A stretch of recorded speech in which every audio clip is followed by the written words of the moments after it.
that work forces are the same that burn crosses. Some of those that work forces are the same that burn crosses. Some of those that work forces. I'm George Leggett, Master with Switzer in Sydney and Port Botany. My role as Master is the safe navigation and the overall compliance and responsibility for the tug's safety and the crew. I've been working with this company for only about 8 months, 9 months, but have been in the industry in Port Botany and Sydney with the pilotage for over 20 years. So we've got a crew of 3 on board these tugs. We've got a master, engineer and deckhand.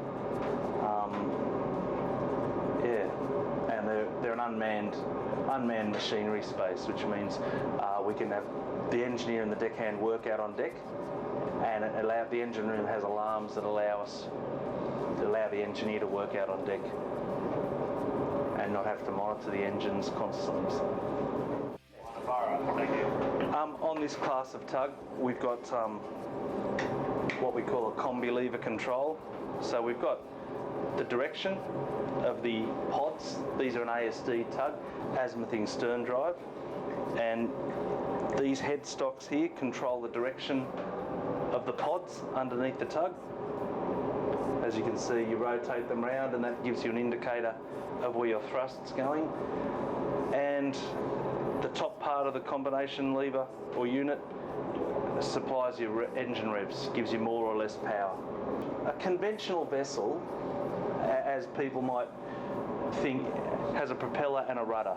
And certainly a ship coming in has a propeller and a rudder. These don't have a rudder. They have a propeller inside a nozzle which rotates 360 degrees to give directional thrust, which a rudder can only move so far, so many degrees either side of centre, whereas these pods spin 360. So we can get almost as much power astern in these, about 90% of our power going astern as we could going ahead. This tug here is a Damon 2810. Beautiful tugs, 28 metres long, 10 metre beam. They're about 4,000 kilowatts, their power, which equates through the bull ring on the bow there, equates to about 60-tonne bollard pull.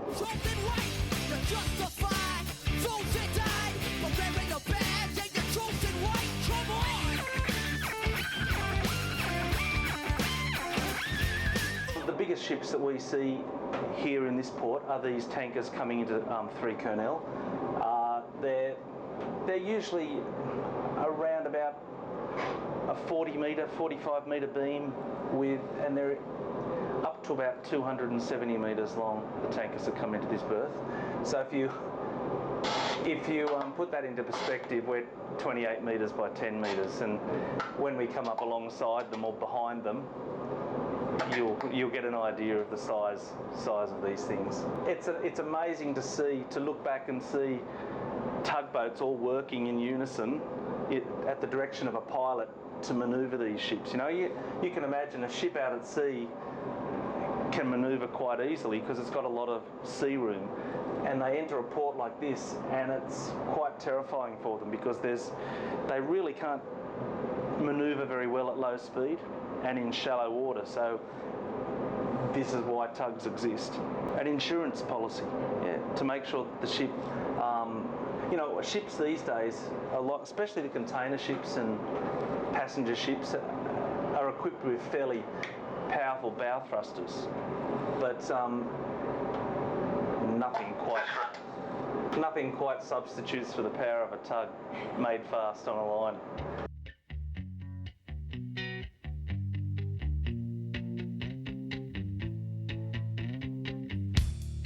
I'm so happy 'cause today found my friends are in my head. I'm so ugly, that's okay, 'cause so are you. Book on ears, Sunday morning is every day for all I care. And I'm not scared, light my candles in spent our days 'cause I found God.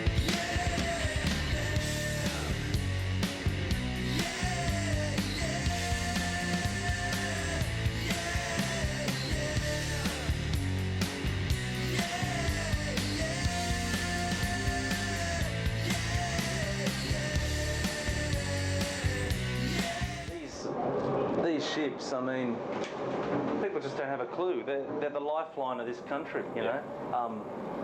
Everything that comes into this country, everything that 90% of everything in your home is made in China, and it all comes in to these ports in containers. That's right.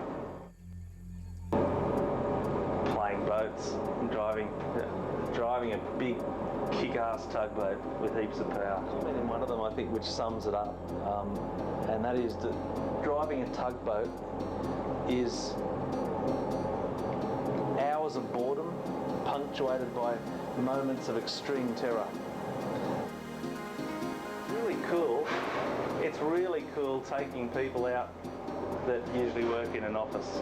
It's just, you never get sick of seeing people's expressions when you take them out to do this sort of stuff, you know, and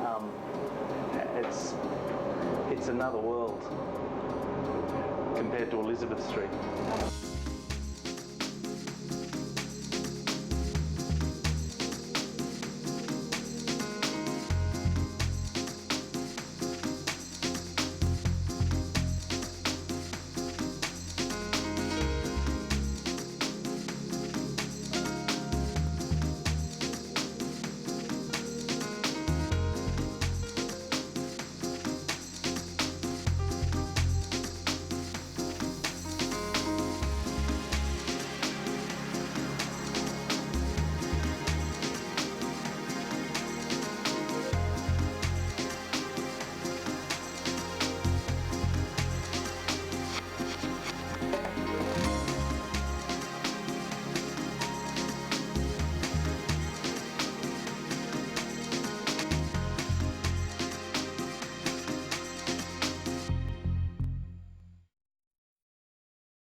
Sit, Ubu, sit. Good dog.